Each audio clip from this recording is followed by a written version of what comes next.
पिछली बार हम लोगों ने गॉस लॉ के कुछ एप्लीकेशंस को पढ़ा था और गॉस लॉ के एप्लीकेशन में सबसे इंपॉर्टेंट जो था पिछली बार वो था कि एक शीट का इलेक्ट्रिक फील्ड कितना होता है।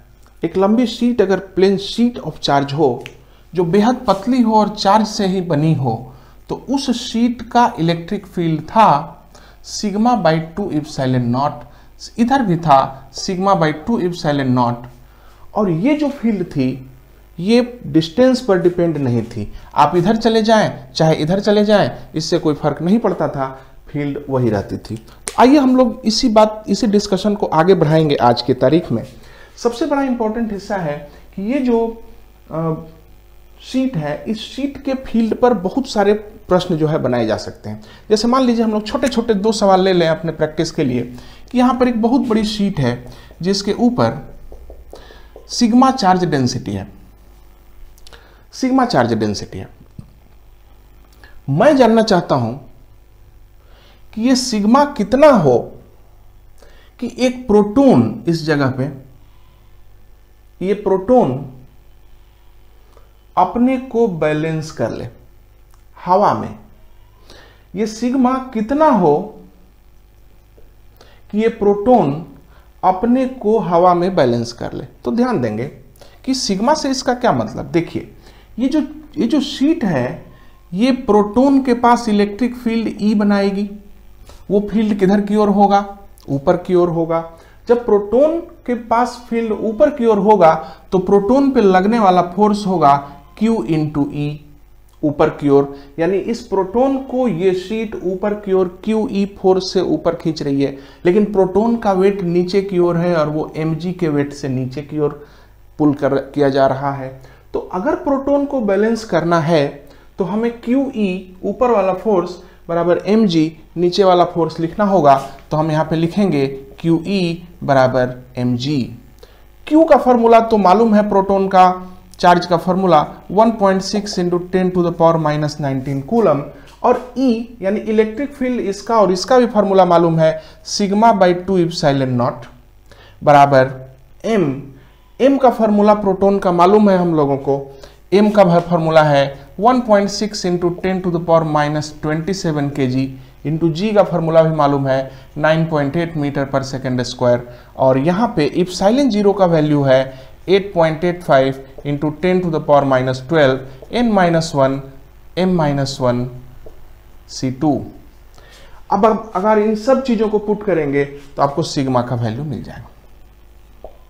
इस तरह से आप देख सकते हैं कि किस तरह से हम पतली शीटों के फील्ड से संबंधित सवालों को बना सकते हैं। चलिए इसी ज्ञान का इस्तेमाल करते हुए हम लोग जरा अपने डिस्कशन को आगे बढ़ाएं और शीट से आगे बढ़ें प्लेट की ओर। प्लेट क्या है भाई? तो प्लेट भी एक चपटी सी चीज है। प्लेट क्या है? तो प्लेट भी एक चपटी सी चीज है। ये प्लेट है, प्लेट का मतलब खाने वाली प्लेट नहीं है, उसका थिकनेस कम होता है परंतु थिकनेस होता है। तो इस प्लेट का आप देख सकते हैं स्ट्रक्चर, इसमें इधर भी एक सरफेस है और इधर भी एक सरफेस है। कहने का मतलब एक प्लेट में 2 शीट्स होती हैं।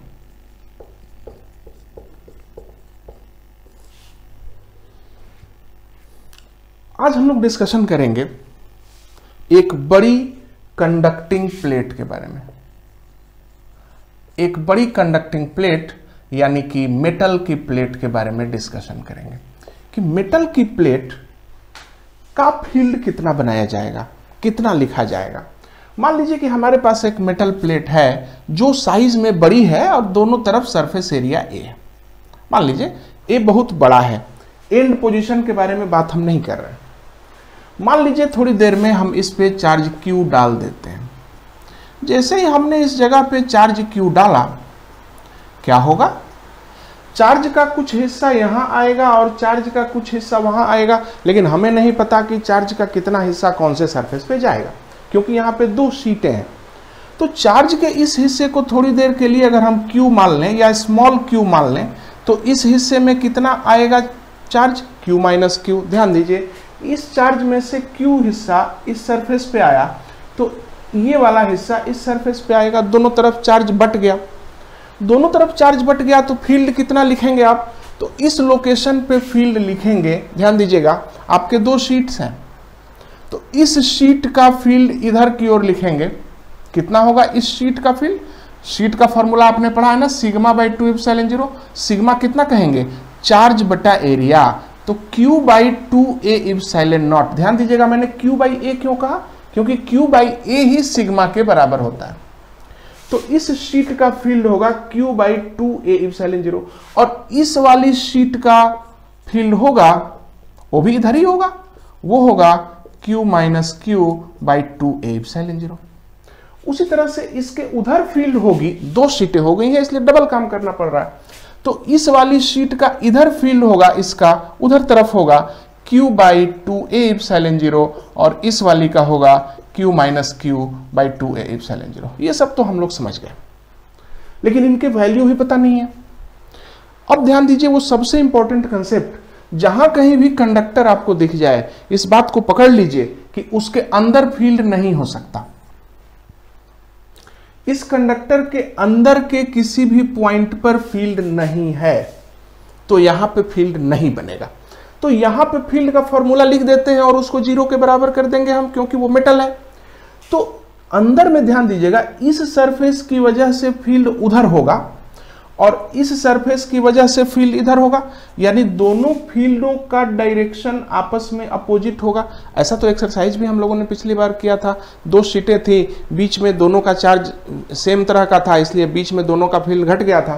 तो आइए अब हम इन दोनों का फील्ड यहाँ पे लिखते हैं। तो ये वाला जो फील्ड है, इस शीट की वजह से जो फील्ड उधर की ओर बना है, वो फील्ड है Q by 2A epsilon not, और ये जो फील्ड है वो इसकी वजह से बना है, और वो होगा Q minus Q by 2A epsilon not. चूंकि दोनों फील्डों का डायरेक्शन अपोजिट है, इसलिए हम लोग यहाँ पे माइनस का साइन दे रहे हैं, और ये दोनों मिलके कितना होना चाहिए? ये 0 होना चाहिए ना, एक इन दोनों का सम 0 होना चाहिए। तो जब आप दोनों का सम 0 करेंगे तो पाएंगे कि Q minus Q plus Q बराबर 0, यानी Q बराबर Q बाई 2। आपने क्या पाया कि जैसे ही हम किसी कंडक्टिंग प्लेट पे कोई चार्ज रखते हैं, तो आपने पाया कि आधा आधा चार्ज दोनों साइड डिस्ट्रीब्यूट हो जाता है। आधा आधा चार्ज डिस्ट्रीब्यूट क्यों हो जाता है? आधा आधा चार्ज इसलिए डिस्ट्रीब्यूट हो जाता है ताकि जब आधा चार्ज दोनों तरफ चार्ज बराबर होगा, तभी ना बीच में फील्ड 0 कर सकेंगे। अगर दोनों तरफ अनइक्वल चार्ज डिस्ट्रीब्यूशन होगा, तो ऐसे में आप फील्ड को 0 नहीं कर सकेंगे। आसान है बात? अब आगे आइए, पहला जो कंसेप्ट हम लोगों ने सीखा कि किसी भी मेटल प्लेट पे अगर चार्ज डाला जाए तो दोनों साइड इक्वल इक्वल चार्ज जाएगा। इक्वल इक्वल चार्ज जाने से क्या होगा? बीच में फील्ड 0 इंश्योर हो सकेगा। तो इधर फील्ड क्या होगा? अब बीच में तो 0 है, इधर फील्ड क्या है? गौर कीजिएगा, इधर फील्ड है this Q by 2A epsilon 0 plus this by 2A epsilon 0। अगर इन दोनों को टोटल करें तो आता है Q by 2A epsilon 0, Q by 2A epsilon 0। ये टोटल चार्ज है। ध्यान दीजिएगा कि इस टोटल चार्ज से डरिएगा नहीं, यहां पे चार्ज डेंसिटी कितनी है? Q by 2। इसलिए ध्यान दीजिए इस जगह पे कि टोटल चार्ज यहां पे लिया गया है। आप इसको ऐसे भी लिख सकते हैं 2 इंटू Q बाई 2। ध्यान दीजिएगा, 2 इंटू Q बाई 2 लिख सकते हैं। अब देखिए, Q by 2 divided by A को हम इस सरफेस की चार्ज डेंसिटी कह सकते हैं। तो इसको हम कह सकते हैं कि इस सरफेस की चार्ज डेंसिटी है Q by 2 divided by A, and so this all portion can be referred to as the charge density on this surface। तो खैर इससे बहुत ज्यादा सरोकार हमें नहीं है, ये मेटल की प्लेट है, मेटल की प्लेट की वजह से फील्ड निकाला जा सकता है मेटल को शीट्स में बांटकर। अब आइए हम लोग आगे बढ़ते हैं और देखें कि अभी तक सीखा क्या।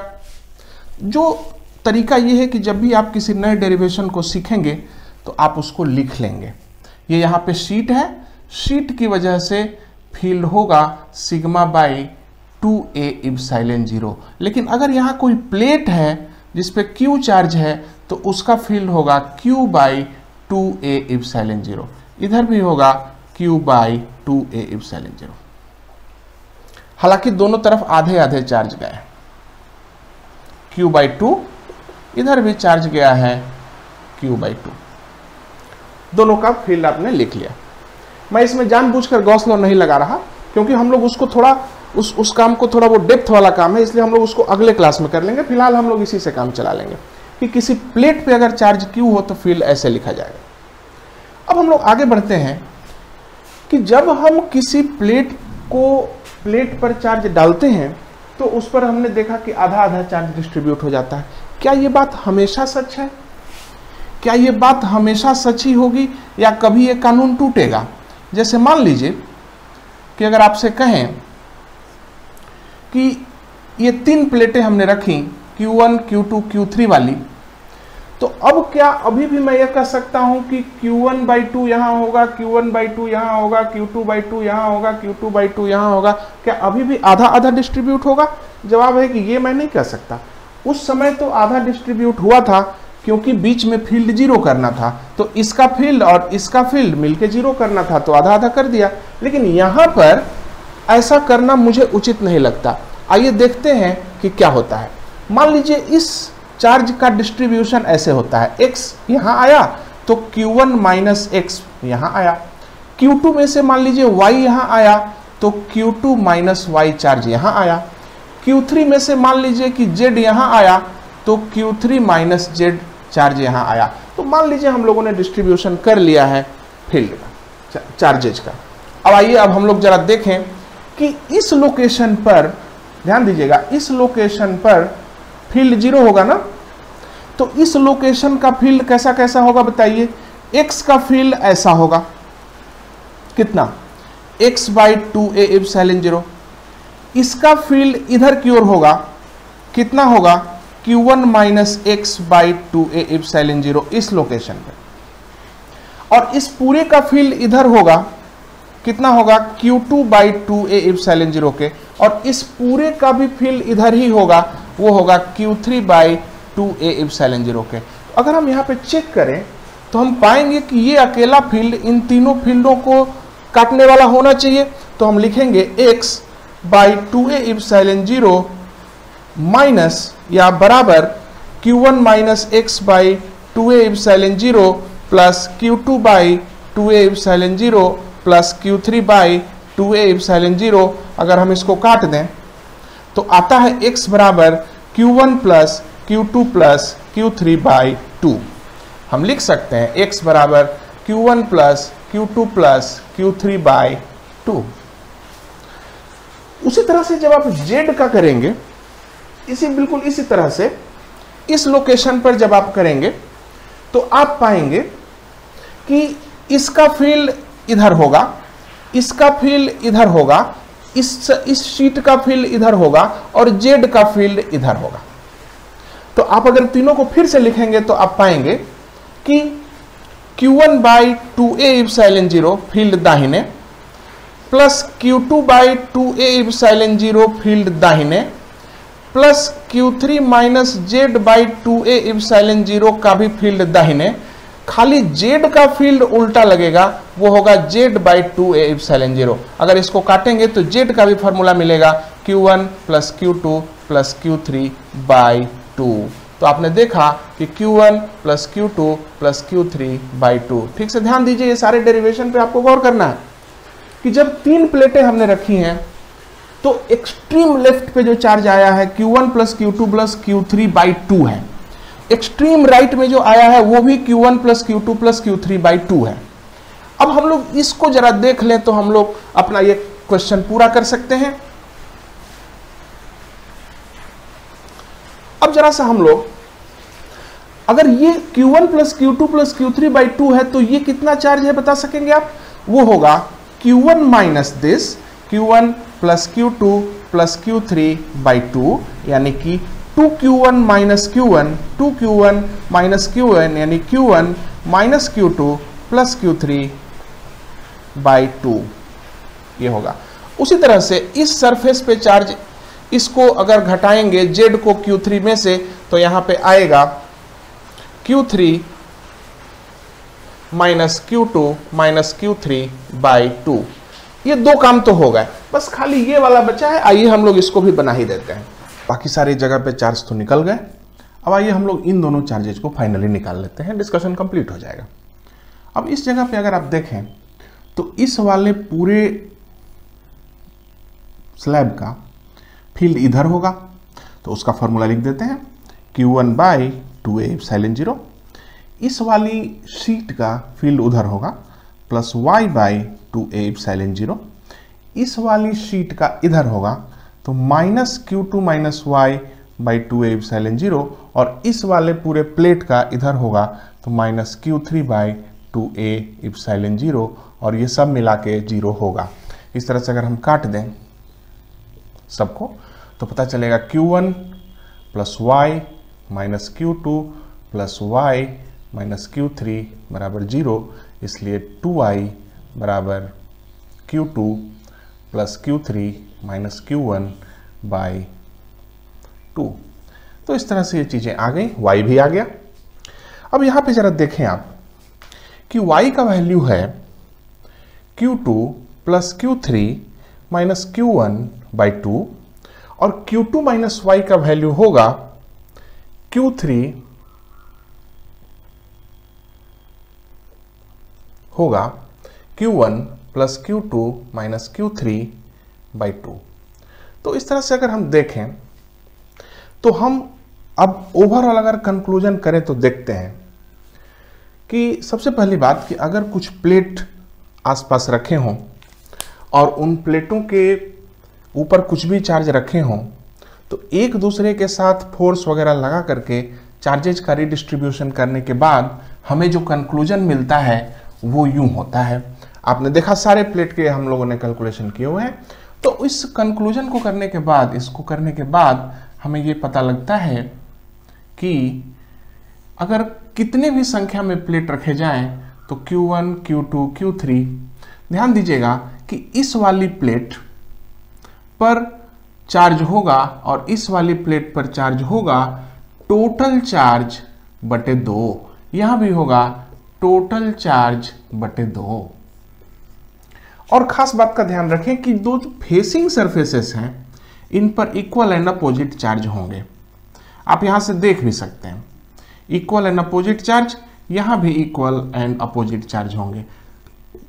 तो इन दोनों चीजों को अगर हम ध्यान रखें, और यहां पे हम लोग देख भी चुके हैं ये वाला चार्ज और यहां वाला चार्ज ये इक्वल एंड अपोजिट है। तो इस तरह से पता चल सकता है कि इक्वल और अपोजिट, ये वाला और ये वाला आपस में इक्वल और अपोजिट हैं। तो इस तरह से हम लोग ये भी कह सकते हैं कि हमारा ये थियरम, हमारा ये जो तरीका है ये ऑलमोस्ट किसी भी नंबर ऑफ प्लेट के लिए सही है। आप देखेंगे कि बहुत सारी किताबों में इस तरह के मल्टीपल प्लेट्स वाले सवाल पड़े हैं। कितने भी प्लेट सामने रखे हों उसमें आप यही कर दीजिएगा कि टोटल चार्ज का आधा इधर और इधर होगा, इसके बाद आमने सामने के सरफेसेस पर इक्वल एंड अपोजिट चार्ज होंगे। मान लीजिए हम लोग एक सवाल लेते हैं तो हम लोग अगले एग्जाम्पल की ओर बढ़ेंगे। ये मान लीजिए कि इस प्लेट पर 10 कूलम का चार्ज है, इस पर -6 कूलम है, इस पर 0 कूलम है और इस पर 8 कूलम है। तो ये बताइए कि पूरे प्लेटों पर चार्जेज का डिस्ट्रीब्यूशन क्या होगा। चार्जेज का डिस्ट्रीब्यूशन जैसा कि आपको बताया है सभी प्लेटों का सम बटे 2 यहां होगा, मतलब 10, 8, 18 -6 यानी कि 12 हो गया, 12 बटे 2, 10 -6 प्लस 0 प्लस 8 बटे 2 यानी कि हो गया 6 कूलम यहां पे होगा। उसी तरह से 6 कूलम यहां भी होगा।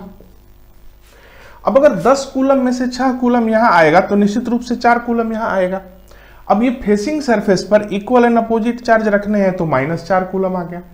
-6 में से -4 यहां आ चुका है तो यहां पे निश्चित रूप से 8, 10 कूलम आए, 2 कूलम आएगा लगता है, -2 कूलम आएगा। देख लीजिए -6 में से -4 कूलम यहां आया तो यहां पर कितना आएगा -2, इन दोनों को जोड़ने से ये आना चाहिए। अब यहां -2 आया तो यहां पर +2 आना चाहिए क्योंकि इक्वल एंड अपोजिट होना चाहिए। फिर यहां +2 आया, टोटल 0 है तो जाहिर है कि यहां पर -2 लिखना पड़ेगा ताकि +2 और -2 0 हो जाए। अगर ये -2 है तो यहां पर आपको +2 लिखना पड़ेगा, और ये 2 है और ये 8 है तो यहां पर कहीं ना कहीं कुछ गलती हो गई है लगता है हम लोगों से। -6 हो गया, ये +2 हो गया, ये -2 हो गया, फिर ये +2 हो गया, 6 और 2, हाँ ठीक है, 8 कूलम यहाँ पे हिसाब मिल चुका है। इस तरह से इस प्रकार के सवालों को हम लोग बना सकते हैं प्लेट से संबंधित चार्जों को। ध्यान दीजिएगा कि हम लोगों ने 2 चीज़ें सीखी। सबसे पहली बात, अगर किसी प्लेट पे चार्ज Q हो तो उसका फील्ड होता है Q/2A एप्सिलॉन 0, Q/2A एप्सिलॉन 0, ये पूरा चार्ज ले लिया जाता है। अब चूंकि हम लोगों ने गॉस लॉ का ये वाला एप्लीकेशन भी पढ़ लिया, शीट और प्लेट, तो अब एक और एप्लीकेशन बचा हुआ है जिसको हम कह सकते हैं लीनियर चार्ज डिस्ट्रीब्यूशन का एप्लीकेशन। लीनियर चार्ज डिस्ट्रीब्यूशन का मतलब होता है कि एक बहुत लंबा वायर है जो कि चार्ज्ड है और उस वायर की वजह से हम लोग फील्ड निकालना चाहते हैं किसी भी लोकेशन पर। इसको हम लोग लीनियर सिमेट्री कहते हैं। ये पहले भी मैं कर चुका हूं, लेकिन गॉस लॉ से करने का ये मौका है और यहां पे ध्यान दीजिए, ये इंपॉर्टेंट है। Field due to long charged wire. मान लीजिए कि आपके सामने एक बहुत लंबा वायर है, ये यूनिफॉर्मली चार्ज्ड है, इस प्रकार से चार्ज्ड है, सिलिंड्रिकल है, कि इसके अंदर लीनियर चार्ज डेंसिटी लैम्डा है। ये बहुत बड़ा है। मैं ये कहना चाहता हूं कि इसकी रेडियस भी ले लीजिए, इसका रेडियस होगा कैपिटल R। हर बार हम लोग रेडियस को कैपिटल R ही लेते हैं। अब पहला सवाल है कि आप बाहर के किसी पॉइंट पर फील्ड निकालें। आउटसाइड फील्ड कितना होगा? आइए हम लोग आउटसाइड फील्ड निकालते हैं।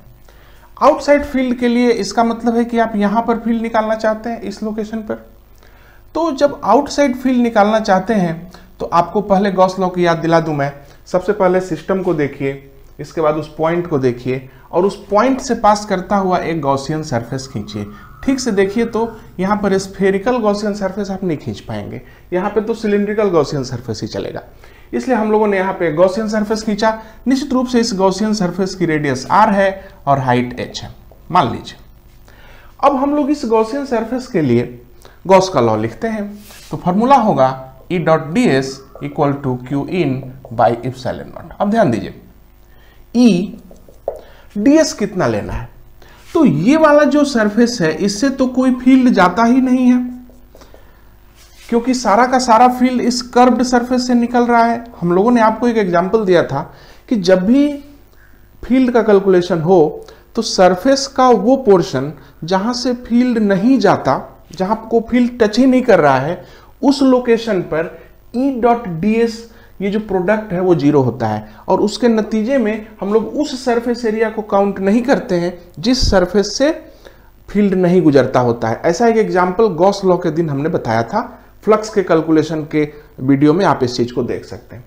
तो वहां पर जो सरफेस लेंगे वो सरफेस वही होगा जहां से फील्ड लाइन गुजरते होंगे। तो सिर्फ कर्व्ड सरफेस से फील्ड गुजर रही है और इसलिए इसका फॉर्मूला होगा 2πRh, कर्व्ड सरफेस एरिया, पूरा एरिया नहीं लेना है, बराबर टोटल चार्ज तो इतना ही होगा ना, क्योंकि सिर्फ यही पोर्शन अंदर में है। तो इस पोर्शन का चार्ज होगा λh/ε0। लैम्डा हो गया आपका लीनियर चार्ज डेंसिटी और उसके अंदर में h यानी कि लेंथ से गुना करेंगे तो इस इलाके का चार्ज आपको मिल जाएगा। तो ये हो गया हमारा। अब इसमें से h को काट दें तो लैम्डा, तो E का फॉर्मूला आया λ/2πε0r। आप याद कीजिए कि जब हम लोगों ने एक्सटेंडेड चार्ज डिस्ट्रीब्यूशन का फील्ड निकाला था तो कितनी मेहनत करने के बाद, एक लंबा चौड़ा डेरिवेशन करने के बाद ये चार्ज रॉड का फील्ड हम लोगों को प्राप्त हुआ था। तो खास तौर पर यह दर्द जो है इसको महसूस करने के लिए मैंने पूरा एक क्लास डेरिवेशन पे लिया था और उसके अंदर में मैंने इस चार्ज रॉड का फील्ड कैलकुलेट किया था। उस पूरे क्लास में अच्छा खासा समय लग गया था, लेकिन गॉस लॉ की मदद से अगर हम देखें तो हम लोग बहुत आसानी से इस फील्ड को निकाल सकते हैं। तो electric field due to a charge rod, very long charge rod will be equal to λ/2πε0r। मान लीजिए कोई कहेगा कि सरफेस पर कितना फील्ड होगा भैया, तो सरफेस पर फील्ड होगा तो r के बदले r पुट कर दीजिए, आंसर हो गया। अब अगर कोई कहेगा कि भैया अंदर कितना फील्ड होता है, हमें ये बताएं जरा सा, अंदर कितना फील्ड होता है, इस गॉसियन सरफेस एक खींचनी पड़ेगी भीतर, और आइए हम लोग अब इस रॉड के लिए इनसाइड फील्ड डेवलप करें। मान लीजिए कि हमारे पास ये रॉड है। अब इस रॉड को मैं बड़ा बना रहा हूं थोड़ा सा। इस रॉड में ये पूरी तरह से चार्ज रॉड है, इसके अंदर में पूरा चार्ज भरा हुआ है, और इस रॉड का रेडियस कैपिटल आर है, लीनियर चार्ज डेंसिटी लेमडा है। मैं चाहता हूं कि आप इस लोकेशन पर जो कि दूर है capital R, sorry small R दूर है, यहां पर आप फील्ड बताएं। तो अंदर में पूछा गया है, रॉड के भीतर पूछा गया। जब रॉड के भीतर पूछेंगे तो आइए हम इसके अंदर एक गॉसियन सरफेस बना देते हैं हमेशा की तरह। याद रखिए कि बाहर अगर पॉइंट था तो गॉसियन सरफेस हमने बड़ा बनाया था उस बाहर वाले पॉइंट से गुजरता हुआ। अब पॉइंट अंदर है तो हमने गॉसियन सरफेस भीतर ही बना दी है। अब इसको अगर हम ध्यान दें, h हाइट ली जाए, और यहां पे अगर हम देखें एक बार इनसाइड के लिए EDS equal to Q in by epsilon 0 करते हुए गौर कीजिएगा। तो E तो नहीं मालूम है, परंतु DS की वही कहानी होगी, कर्व्ड सरफेस एरिया से निकलेगा, इसलिए हम लिखेंगे 2 पाई RH, बिल्कुल ऐसा ही होगा, बराबर। खाली चार्ज इनसाइड में प्रॉब्लम होगी, क्योंकि देखिए यहां से इतनी दूर तक में चार्ज लेमडा 0 है, लेमडा H है। ध्यान दीजिए इस पूरे सिलेंडर में लेमडा H है चार्ज, परंतु इस छोटे सिलेंडर में चार्ज चाहिए था ना, क्योंकि आपको तो गॉसियन सरफेस के अंदर जो चार्ज है आपको सिर्फ उसी की जरूरत थी। तो यहां पे हम लेमडा H तो नहीं लिख सकते, क्योंकि लेमडा H इतने दूर के इलाके में आने वाला चार्ज है, जबकि हमें सिर्फ इतने ही दूर का चार्ज चाहिए। तो जो पहले हम लोगों ने सॉलिड स्फीयर में किया था इनसाइड के लिए, वही यहां भी करेंगे। सबसे पहले आप चार्ज डेंसिटी निकाल लीजिए। तो चार्ज डेंसिटी होगी, ये इतना बड़ा चार्ज लेमडा H है, और इस पूरे इलाके का वॉल्यूम है पाई आर स्क्वायर H। ध्यान दीजिए इस पूरे इलाके में चार्ज है लेमडा H, और इस पूरे इलाके में वॉल्यूम है पाई आर स्क्वायर H। तो ये हो गया वॉल्यूम चार्ज डेंसिटी इनटू, अगर हम इस छोटे वाले के वॉल्यूम से गुना कर दें तो हमें इस छोटे वॉल्यूम में चार्ज मिल जाएगा। इस छोटे वाले का वॉल्यूम होगा पाई आर स्क्वायर H। तो इसको अगर हम काट दें तो पाई H कट गया, आया lambda R square by R square into H। इसको भर देते हैं, lambda R square by R square into H।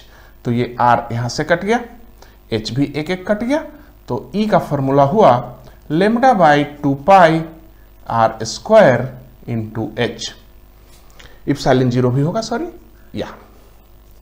तो इस तरह से हम लोगों ने देखा कि इनसाइड का फील्ड होता है lambda by 2 pi epsilon 0 R square into R। फिर से वही कहानी है, फिर से देखिए अंदर में फील्ड R से बढ़ता है, जैसे कि सॉलिड स्फीयर में, सॉलिड स्फीयर के अंदर फील्ड बढ़ रहा था रेडियस पर, उसी तरह से यहां भी फील्ड रेडियस पर बढ़ रहा है। And what is the axis field? Field at axis, तो एक्सिस पर तो R का वैल्यू 0 होगा, और इसलिए एक्सिस पर फील्ड बराबर 0 होगा। तो ओवरऑल हमारी पूरी कहानी ये है कि अगर हमें ग्राफ खींच करके हम इसको समझने की कोशिश करें कि भाई इस चार्ज्ड रॉड का फील्ड कहां से कहां होगा, किस तरह से होगा, तो हम कह सकेंगे कि सेंटर पर यानी कि इस एक्सिस पर इसका फील्ड 0 होगा। ध्यान दीजिए फील्ड 0 होगा। इसके बाद एक्सिस के बाद बाहर अगर हम निकलेंगे तो जब तक हम इसकी बाउंड्री पे नहीं आ जाते हैं तब तक फील्ड का फॉर्मूला ये होगा, और वो फील्ड बढ़ेगा। देखिए ये फील्ड बढ़ रहा, और बढ़ते बढ़ते जब R इक्वल टू R पे आ जाएंगे तब इसके बाद ये फॉर्मूला हो जाएगा आपका, ये वाला कितना हो गया, lambda by 2 pi epsilon not R। और तब इसके बाद जब इसके बाहर भी निकलेंगे तो ये वाला फॉर्मूला हो जाएगा, यानी फील्ड घटेगा, और इस शेप को हम कहेंगे रेक्टेंगुलर हाइपरबोला। और इधर के फील्ड के लिए वही कहानी फिर से, और फिर से ये इस तरह की कहानी होगी। अंतर क्या है? आपको देखने से लगेगा कि ये वाला फील्ड सॉलिड स्फीयर के फील्ड से मैच करता है, दोनों में अंतर है। इस वाले हिस्से में कोई अंतर नहीं है, लेकिन ये वाला जो हिस्सा है सॉलिड स्फीयर के अंदर, सॉलिड स्फीयर वाले केस में ये वाला जो फील्ड है ये 1/r² पे डिपेंड था और यहां पर ये 1/r पे डिपेंड है। तो अंतर यही होगा कि इस सिलिंड्रिकल वाले केस में ये रेक्टेंगुलर हाइपरबोला होगा और उस वाले केस में, सॉलिड स्फीयर के केस में, इसका शेप सिर्फ हाइपरबोला होगा। तो इस तरह से ये जो हम लोगों का एक्सरसाइज है आज हम लोगों ने इस वीडियो में गॉस लॉ के एक और एप्लीकेशन को देखा। जो पिछला एप्लीकेशन हम लोगों ने छोड़ा था, जो कि गॉस लॉ के चलते हम लोगों ने इसको गॉस लॉ के मदद से फील्ड निकाला था, जो फील्ड ड्यू टू शीट था हम लोगों ने उसको बढ़ाया। हम लोगों ने फील्ड ड्यू टू प्लेट निकाला और प्लेट के अंदर में चार्जेज का डिस्ट्रीब्यूशन किस तरह से होगा उसको देखा। 2-4 प्लेटें अगर रख दी जाए तो ऐसे में फील्ड कितना बनता है उसको देखा। और तब ये लास्ट में हम लोगों ने एक लंबे चार्ज रॉड के लिए इलेक्ट्रिक फील्ड को डेवलप किया। बाहर कितना फील्ड होगा, सरफेस पर कितना फील्ड होगा, अंदर कितना फील्ड होगा, और एक ग्राफ भी खींचा। ध्यान दीजिएगा कि ये तीनों distribution, hollow spherical shell, solid sphere और ये लाइन चार्ज, ये तीनों ही आपके बोर्ड एग्जाम के लिए इंपॉर्टेंट हैं और इनके एक्सप्रेशंस किसी भी कॉम्पिटिटिव एग्जामिनेशन के लिए इंपॉर्टेंट हैं। इसके ग्राफ्स, इसके एक्सप्रेशंस और इस पे आने वाले सवाल अक्सर आते हैं। और दूसरी बात ये कि आगे जो पढ़ेंगे, कैपेसिटर्स जब पढ़ेंगे, तो आपको इन तीनों एक्सप्रेशंस का फायदा नजर आ जाएगा। अगर आपने इन तीनों को ठीक से नहीं पढ़ा है तो आपको कैपेसिटर वाला केस ठीक से समझ में नहीं आएगा। तो यही आपसे कहना है कि जो एक्सप्रेशंस डेवलप किए गए हैं गॉस लॉ की मदद से, उसको खुद से अपनी कलम से, इसको किताब को देखते हुए, इस वीडियो को देखते हुए एक बार फिर से अपने लिखें और तब तक उसको प्रैक्टिस करें जब तक कि आप स्वयं से ये काम ना कर पाएं। और ऐसा करने के बाद जब आपका कंसेप्ट जो है मजबूत हो जाएगा, सीमेंट की तरह हो जाएगा, तब आप परीक्षा में भी इसको सफलतापूर्वक बना सकेंगे। अब हम लोग अगला क्लास जो लेंगे वो गॉस लॉ का अंतिम क्लास होगा और उसमें हम लोग गॉस लॉ के बहुत ही कंसेप्चुअल एप्लीकेशंस को डेवलप करेंगे। इसके बाद हम लोग अगला क्लास लेंगे कंडक्टर्स पर। कंडक्टर्स क्या होते हैं इसके बारे में पूरी डिटेल हम लोग पढ़ेंगे और उनके बिहेवियर के बारे में गॉस लॉ के द्वारा कुछ लाइट उसके ऊपर में डालेंगे। तब तक पढ़ते रहिए। Thank you.